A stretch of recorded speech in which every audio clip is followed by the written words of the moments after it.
Welcome back, I'm Brent Bergherm, and in today's video, we're taking a look at these images that I made while out on the property during the first fresh snow of the season. So let's hop right into Lightroom and get right to it.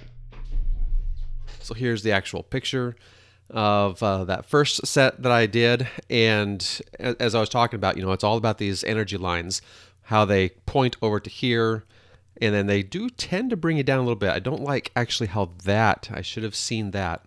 I don't like how that gets caught off there. Let's see if I fixed it, almost fixed it here. And then as I did my pano, there we go. See, that's not too bad. I like how that comes through. And I think the pano is going to be the best option for this. So I'm going to go ahead and I think focus on the panoramic for this image. Now, before I do that, I'll usually start with a few develop settings just to make sure. And I really do think this one's going to be, well, maybe pretty good in black and white. And let's go through a few develop settings and make sure I get those taken care of. So I want to see how my lens corrections do. These are set on import, so I just wanted to verify that they're there and kind of see what happens. See that vignetting just goes away, and I do like to see that vignetting go away usually. All right, and then my standard sharpening, yeah, that's probably okay as I zoom in here and take a look at what's going on. Got some good details, extremely shallow depth of field, for sure. You can see how this is in focus, and that's slightly blurry. That F4 giving us an extreme shallow depth of field for this subject. All right, but as far as what is in sharp focus, it's looking really good. Yeah, I think we're ready to go with just a standard putting them together, and then we will see what happens here. So the first thing I want to do is synchronize these results of the processing, and then let's put these together. So we're going to Photomerge into Panorama. Oh, that's gorgeous. I love that. It's exactly what I was hoping for. The nice the length of this image is just really emphasizing these grass pieces here. And then I can come in later with a little bit of custom vignette to help keep the eye from following this one down. This one here does bother me a little bit, but everything else is just coming together really good. And then I'll still crop a little bit off the top. I had mentioned I did like the slightly narrower cropping, and so I'll get rid of this stuff up here. But let's see what happens with our boundary warp, see if we can recover, see how we can recover some of these pieces down here actually. That boundary warp actually is our savior, I believe. Let's see here on this image. Now, I think I'll kind of split the difference here because I can't save these completely. So I'm going to go ahead and split the difference and think about if I were to print this, I would have a little bit of overlap with the matte, and I want to keep a little bit of that for the matting process, and then I'll have to crop this out, and that's fine. I can totally crop that out. All right, let's go ahead and hit this merge, and let's finish this image off. So we're going to crop it first, just going to take off a little bit there, take off those items up there. Oh, and I'll probably bring it in just a little bit on that side too. It's just going a little bit too far. Good. Now I do have still some wiggle room, I think, if I needed it. You know, like if I needed for the framing that I wanted, or if I were to print it and have a certain aspect ratio that I needed or something like that, I've got lots of room. I could crop it over here and the image would largely still work.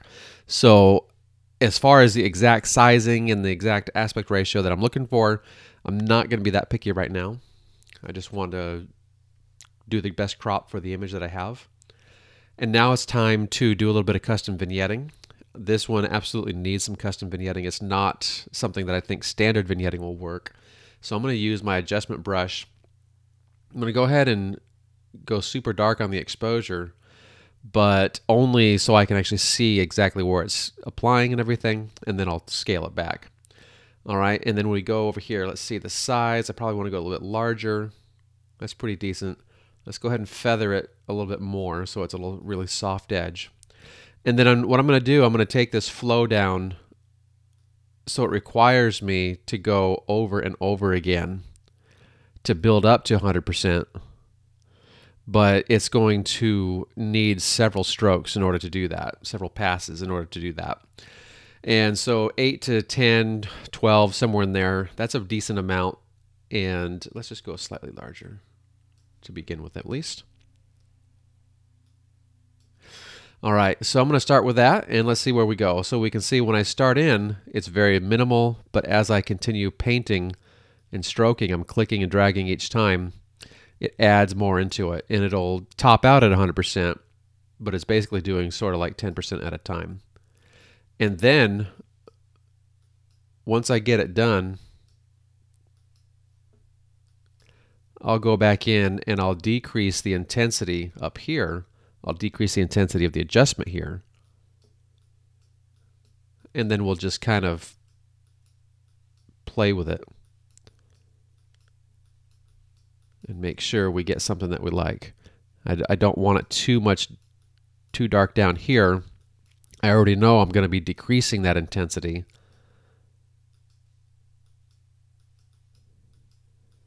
But I just want to play with it. Now this is going to be where I really want a nice big size. I'll probably go ahead and increase the flow a little bit over here. I just want that to be really nice. And I'm going to go ahead and hit my tab key so I can maximize the space on screen. Okay, there we are. Good, good. Nice. Tab again. And let's bring this back down in size to about where we were before, roughly. And we need to bring this flow back down to about where we were before.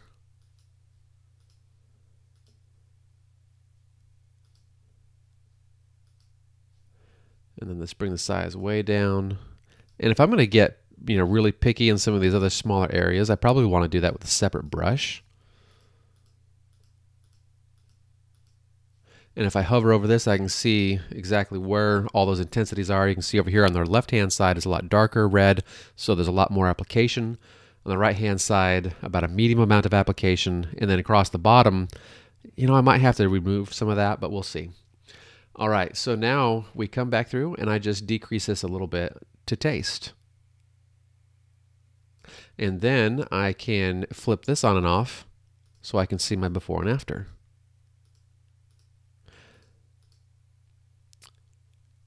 And I think I'll still bring in a little more in here. Oops, I grabbed that thing accidentally.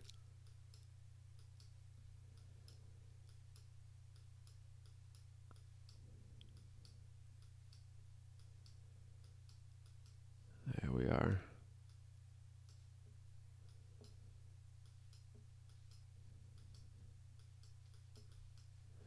And maybe just bring that back up in slight intensity. There we go. And let's do before and after again. I think I want a little more down here. There we go. Yeah, see how all that good life it brought in there. All right, now I probably want to do a little bit here in the center, but I also haven't done a blame thing to my overall image, contrast and things like that. So let's see what we can do there to help bring a little more life to this. And so I'm going to hit this one tab over here so I can expand it but still have this visible to me. And that's as narrow as it'll go. So I'm going to actually start, I usually start with clarity. I'm going to actually start with texture this time. Oh, it's gorgeous. Right in there. I just brought in a good amount of texture.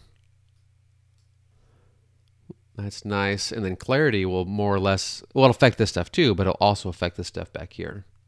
See if I were to wig that out, we can see it's bringing in an effect there. I think I'll just do a little bit of clarity here. And then that can be also where when we go back and we look at this thing here, we can then, our adjustment brush, we can then experiment with bringing that clarity back down and maybe even our texture back down. And just in those areas, it'll also decrease the perceived sharpness. And so now we have a vignette not only making it dark, but it's also blurry, a little bit more blurry. And that'll just help keep the eye right in this interesting spot here. And that's definitely what I'm interested in. As I got the histogram, I'm not convinced I need to do anything to shift it one way or another. I might want to enhance my black tones just to give it a little more foundation.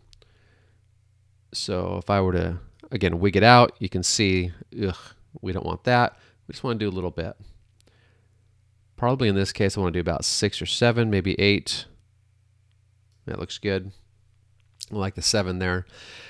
And then I'll probably go ahead, I think I'll just take my highlights and we'll just do a little bump in highlights. I probably could have done the contrast and would have done largely the same thing, but I'm not convinced it would have given me the solid blacks here that I'm looking for. With this solid arrow here, I know that I've got some that are absolutely solid now, completely 100% solid filled in black, whereas before I didn't have any that were solid black. And so you can see 9, 7, 6 even gives me some solid black. And so I do like to have, if I can, in most images, some type of little tiny area at least that has a solid black. And it was right in this area here. When I hover over it, you can see that blue shows up in the lower left-hand corner. There it is. And that's where it's coming in full on solid black, no detail otherwise. All right, this is looking really fantastic, I think, anyway. So I'm going to hit the P key for my pick, and we're going to move on. All right, so this image is one that I did and I actually cut out of the main video. It's for doing a segmentation. So I'm going to cover this in a separate video even, where I look at putting this together in my segmentation series idea, where I bring this one element, this one blade of grass, this one really long blade of grass, and that is my key element that ties everything together, and then everything behind it just aligns up wherever it is. Usually it's misaligned a little bit, and that's totally fine. Now, oftentimes when I do the segmentation, I'm not on a tripod, so it'll be interesting to see how this one really works, given I'm tripod mounted. But that'll be in a different video, so we're going to skip that for now. And in this one, we'll recall I liked all these things coming from underneath, from the side, and from up above a little bit, kind of launching up still a little bit like that. And then I had also commented how this one would be really great in black and white potentially. So let's find the best composition, since I do have a little bit of variance in my composition. That's not bad, where I went wider. It's looking pretty good.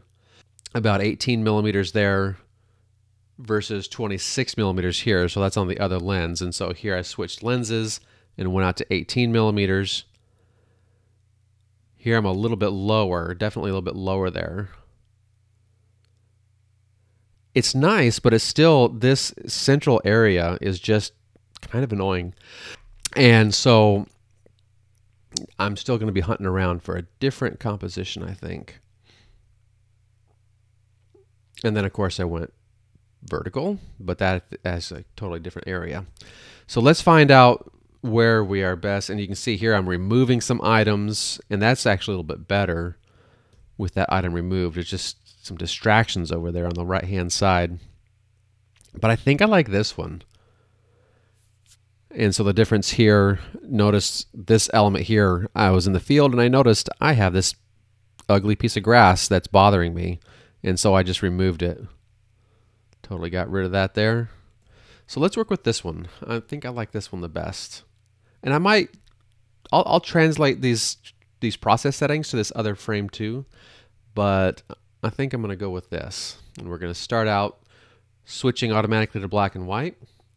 And when we look at the detail, my regular sharpening settings are done and my regular lens corrections are done. So another good starting point there, I think. All right, so it is time, of course, to just kind of think about then this image. An overall vignette, I think, will help, but this image, oh my goodness, it's so chaotic. It's so just crazy chaos, almost to the point where I don't like it in black and white. But I think we're still gonna be okay. All right, so let's just stick with black and white for now, and we'll then come back and view it in color. And I think I'm gonna need to crop a little bit off the side as well. So if I were to come and I were to make this roughly an 8 by 10 format, I do like that a little better. This is in that nice thirds area, and it kind of wanders up. If I even made it more center or more on the side. See, I'm thinking about this spot too, and these dark spots, and how they, I think that's what this image is largely going to be about, is these dark spots and the presence thereof. So yeah, let's do that. Kind of a crop, and then I'm going to run with a little bit of texture and a little bit of clarity. This one probably needs more clarity than texture because there's so much texture already. And the clarity is dealing with the contrast on the edges, and the texture is trying to just emphasize the texture itself, and so it's a different algorithm. Lots of really interesting stuff going on here that's also visually distracting in the upper left-hand corner. But it's really interesting, so I don't want to tone that down too much. I actually really like that. I'm going to go ahead and just do an overall contrast adjustment because I think, you know, when I mentioned before, this image is about those dark areas. This spot, that, and that spot. How it kind of launches you around. I do like that. And so now I still don't have anything solid black or anything solid white, so I have detail everywhere. Let's go ahead and make it a little bit of solid black. Just needed a -3 to get a solid black somewhere. Now I don't see where it is. That should be highlighting. Oh, there it is. It's in this spot right here. So I'll probably go ahead and make that a -4, 5. There we go. It looks good. And then we just need some vignette to happen. So this part up here, it still has that presence of whatever that fanning texture is, but it is it's not going to be something where the eye is just trapped there, and that's what I want to keep from happening. So I'll go back and make that nice and big. Let's see. Feather on the 75, a little bit of low flow. We're going to increase our flow a little bit so it has a greater emphasis, and our exposure is -3.5, so it's going to be pretty substantial if we go all the way with it anyway. And so as you can see, as I'm painting in, and since I mentioned something about I like the nature of what this is, that what's happening there is the fact that the clarity and the texture are coming through really well there. So if I decrease that, I just want to decrease it a tiny amount, because that is what is causing the really good stuff to happen. So I want to just paint really off in the edges here and the fringes. It's about keeping the eyeball in the frame. And see, on this one, if I also make this even darker, I don't think it's going to be too terribly bad.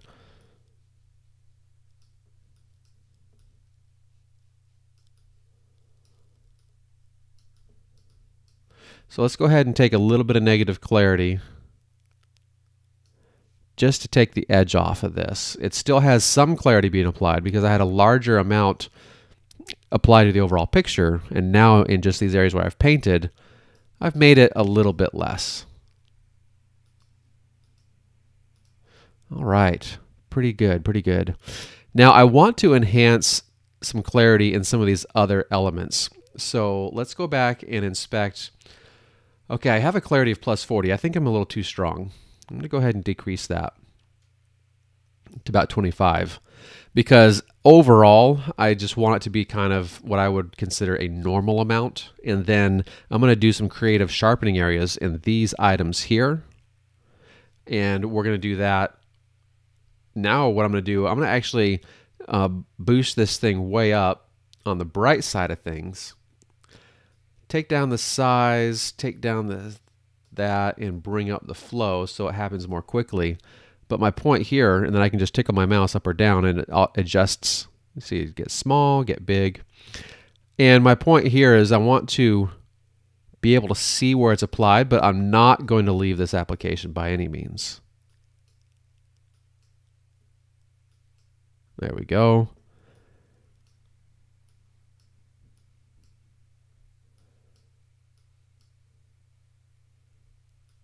All right, and then coming down here a little bit, and then over here. And so what I'm going to end up doing with this, I'm creating a pathway for the eye to follow. All right, let us take that back to normal, which is no application of anything. And then I'm just going to increase my clarity a hair and maybe even the texture just a hair. But that gives this just a little more attention. And then I could maybe increase the exposure just a little bit as well, a quarter stop, to make that slightly brighter. And then let's go ahead. Oh, I had my auto mask on. Maybe that was part of my problem too. But let's go ahead and turn it off and turn it on. Okay, I have a problem because it seems like it just added to the one. Oh, I see what's going on. It's turning off both, and I wish I could just turn off the one only. Yeah, it's turning off both of these items, and I thought it would only do just the one that I have highlighted. That's too bad. I can't even see the control point for my other one, because you can see here, those red items, that's where it is applying this adjustment brush. And that's all fine and good. Oh, here's my control point hidden up here. And so that's the other one, which of course is the darkening aspect.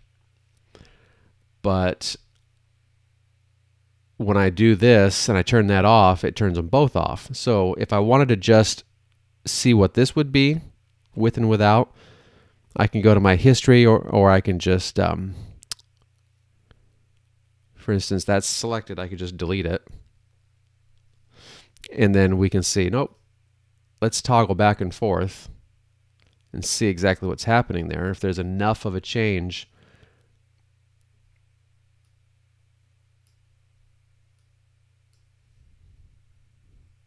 And then let's delete it again. There we go. Now it's actually visible. There we go.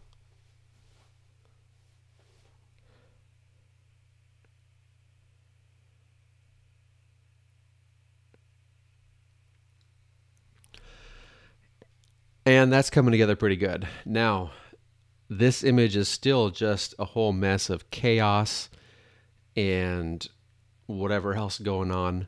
So I would say the jury is still out on whether or not I, quote, like this image, but it's not terrible. Let's go ahead and sync it out across these items, but these other pictures. But now I want to not make my brush adjustments, my local adjustments, synchronize across. Those have to be custom applied.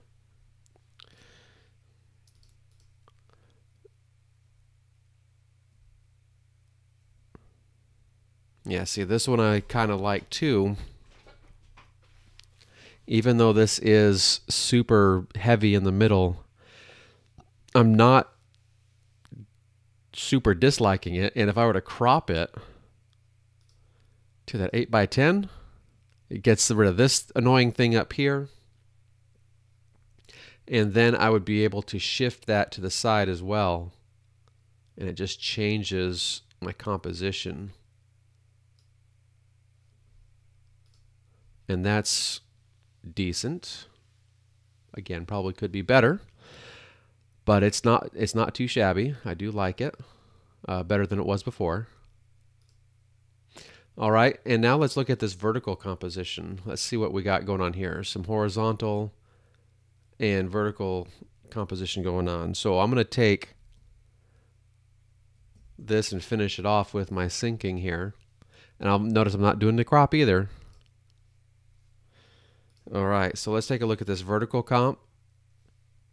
You know, it's interesting because of these trees back here, kind of breaking up the sky and giving you something to enjoy also. But again, there's chaos. This might even be better.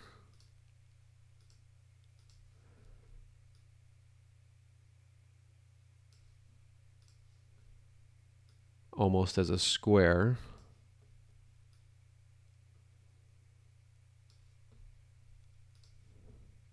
No. Let's just go back to that. And then I think I'll leave that. Again, I'm not super stoked on this one.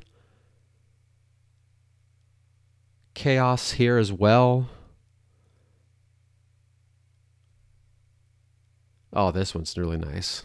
The reason I like this one is because we have this thing leading us back. And when I saw this, and I remember when I took this, I was like, yep, this one is fairly decent. I like what's going on here. We do need a little bit of an exposure adjustment overall. I think I'll go ahead and take my contrast back down. I don't think that's helping us any. And then I'm going to boost the exposure just a hair. There it is. And I'm not convinced I need a custom vignette. I think on this one just a standard vignette will do. So let's go to Effects, and then we'll just bring in a little bit of a vignette. And then we can turn on and off those effects so we can see how strong that is and such like that.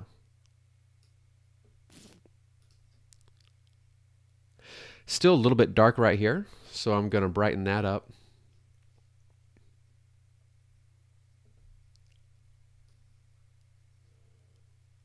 And I just want to open that pathway.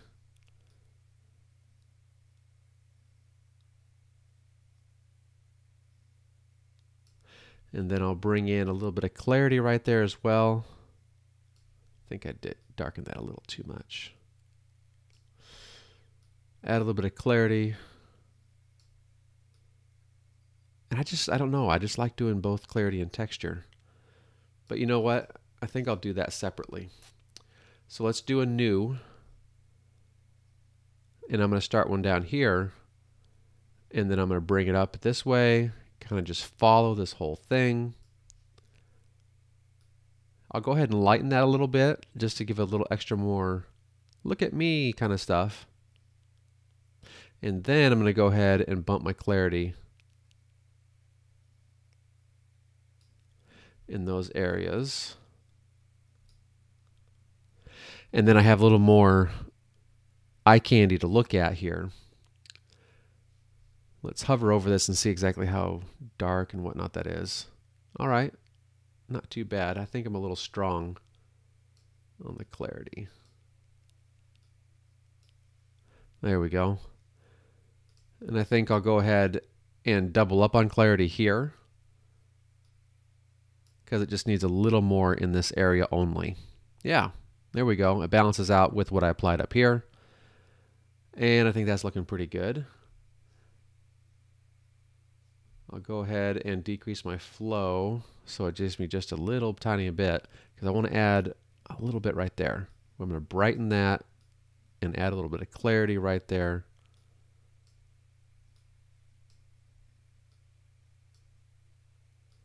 Good. Maybe a little bit this way as well.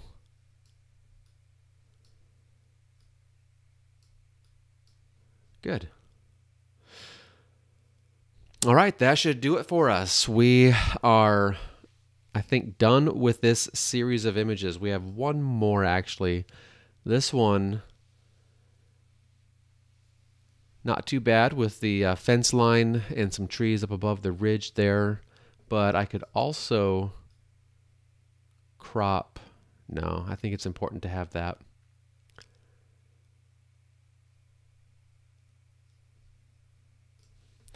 All right, so I'm going to translate this across without that, just to make sure it has the same base starting point. And let's go ahead and do ourselves the same idea here. I'm going to do a really large item right in the middle, and then it's going to come up to here and kind of go this way. And I'll swoop that in a little bit too. And under normal circumstances, we have a 20 clarity, a little bit of texture coming in. When we get on our adjustment brush,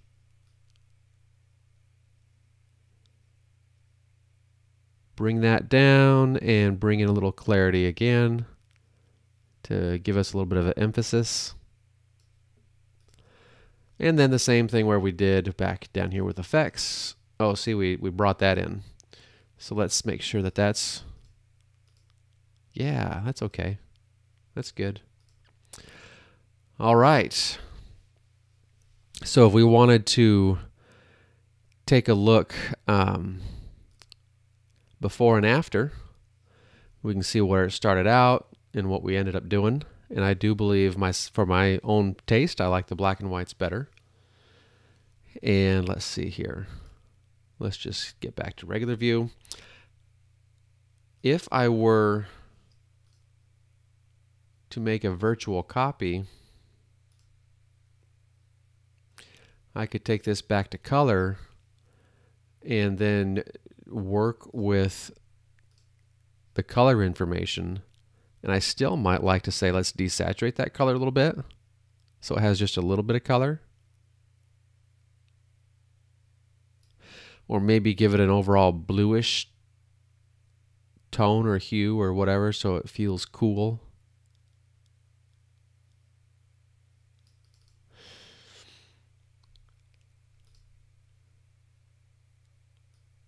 Might want to do that this way with some split toning. Give it a certain color